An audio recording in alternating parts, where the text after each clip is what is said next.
Hey guys, how's it going? This is Hala Pablo.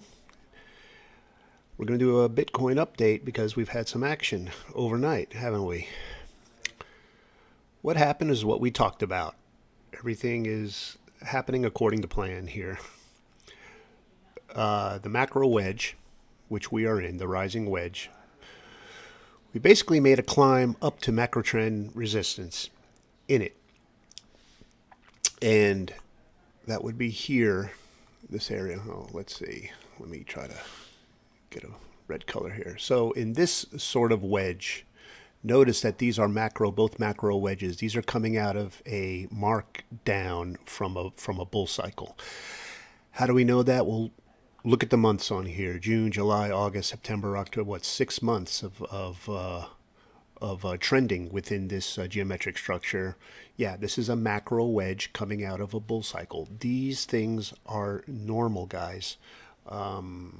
Make no mistake. The reason for these rising wedges, this enables market makers to generate liquidity, exit liquidity, because what they really want to do is they want to sell into this. They bought down here, and now they're selling as the price rises within these wedges. They're selling to retail investors. Retail investors are buying these markups, buying these micro rallies within the macro wedge, little by little. And so the end game of it is to sell all the way up here. And we could retest and we can go even higher, but eventually the grand scheme, their diabolical plan, is to sell and pull the floor out to where the price just plummets down, and then they're going to bring it back down and remitigate the lows like we talked about, and that will cause a spring or terminal shakeout. Then we can go lower than $15,000, $14,000 Bitcoin, and then they're going to buy. They're going to buy very copiously. They're going to buy Bitcoin, and their positions will be entrenched and dug in and extremely lucrative for the impending bull cycle in the beginning of next year, or like mid-spring of next year. They're going to have positions set very, very deeply, sub $15,000 Bitcoin.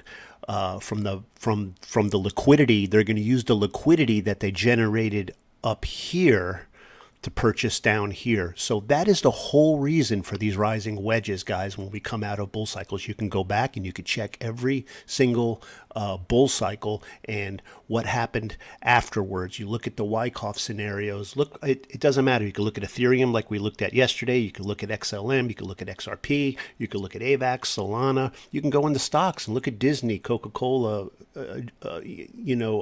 General Electric, whatever. You're going to see the same patterns repeating over and over again. Once we have the selling climax from these macro markdowns coming from a bull cycle, we see rising wedges. Now, the wedges are either like expanding, meaning that the candles are expanding as the price goes up, or they're narrowing or tapering off like we see in this one here. But there is wedge action happening, and then there is a fall back into structure at some point, which tops out the counter trend, and that is nothing but a liquidity generator to repurchase the asset, the stock, the commodity, the crypto, whatever it is, down at the remitigation point of the terminal shakeout zone down here, and that paves the way for the reversals that everyone is thinking is happening up here at the top of the wedge. You'd be surprised how many people right now are heralding $100,000 Bitcoin, like it's going to happen in December. 60, 70, $80,000 Bitcoin next month. People are just going absolutely crazy, these new retail investors. And what they're doing is they're longing the top of a rising wedge.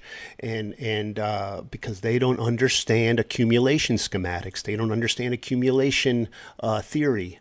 The theory of absorption. And so that's really what I wanted to talk about in this video. But anyway, you could see that that is clearly what is happening right now. The patterns are uncanny. So anyway, that's where we are. We're presently at macro trend resistance within this, and there are some that are longing this area here, which is risky.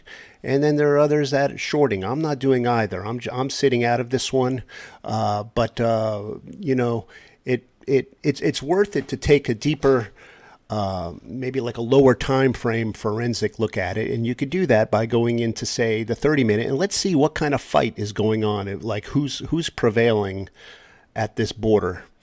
And so we blow it up like this, and we can go down into the trenches and see exactly what's happening at this level. So this level here is loosely drawn. This is the macro trend resistance. It's trying to flip it to support. As we could see, we've had some bounces here. Now, this area here is looking conspicuously to me as like horns of the devil. And the horns of the devil is a top. So this looks like it's a top is forming here.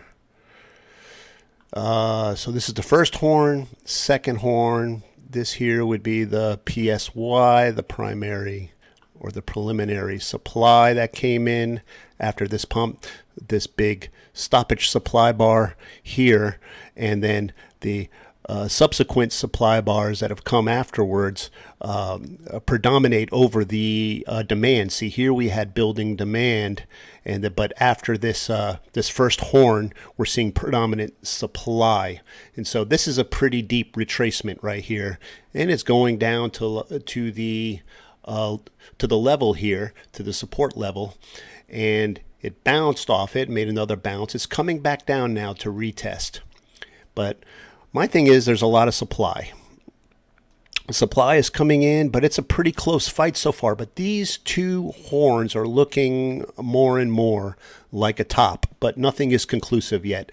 But it would certainly jibe with the theory of the rising wedge that we looked at if we were to get rejected up here and come back down into the wedge. If we come back down into the wedge, well, you guys know that that's going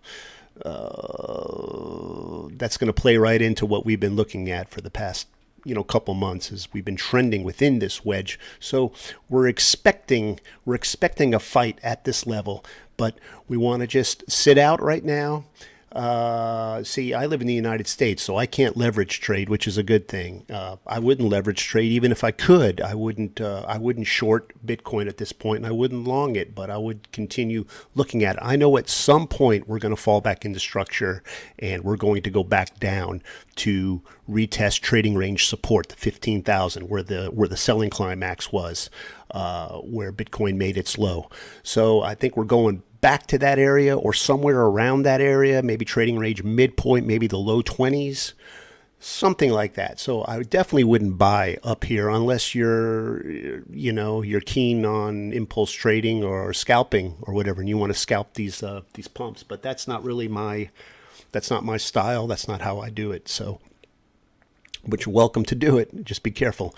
All right, guys, that's all I got right now. I just wanted to spend some time and explain the reasoning behind these rising wedges that you see after the selling climax of these mammoth bull cycles that we saw last year.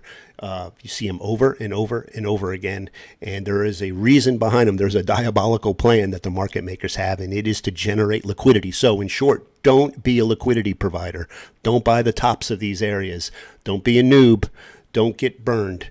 All right, guys, wisdom is learning from others' mistakes. So if you can learn this and not contribute to the casualties of the market, then more power to you. That's why I make these videos, so you don't have to go and pay a steep price. You can look at these videos and hopefully learn from the wisdom of some of these traders, and learn the Wyckoff and VSA, and protect yourself and live to trade another day. All right, guys, we'll talk to you later.